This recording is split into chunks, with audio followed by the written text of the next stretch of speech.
ملګرو وایي زیباګل ته هغه کینسر شوی دی او د هغه کینسر په هکله باندې زیباګل په خپله یو ویډیو ریکارډ کړې ده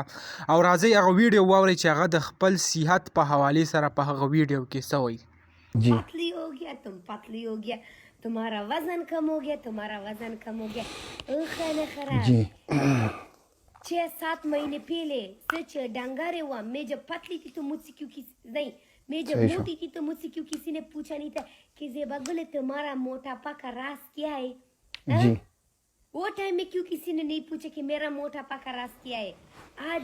जच डंगार शो जी। जच कमजोर शो हम نن سبا ټول ماته راځي چې ज़ेबागुل ته کمزوري راځي نو کومه ویډیو چې وه هغه تاسو وکته په کوم کې چې زیباګل څه خبرې کړې وي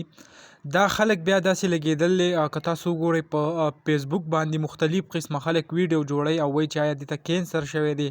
او هغه کینسر څوک مختلف سټیجونه ورکوي چې په دې سټیج کې دی او په دې کې دی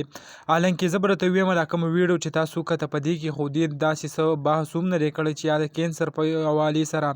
خو خلک اوس وایي آیا دا مخکې ډېره زیاته کومه پیړه چې و بیا چې دی هغه نری شوه نو دې په هکله به زه تاسو ته ووایم دا داسې چل شوی دی دې ځان له کومه یو سرجري کړې ده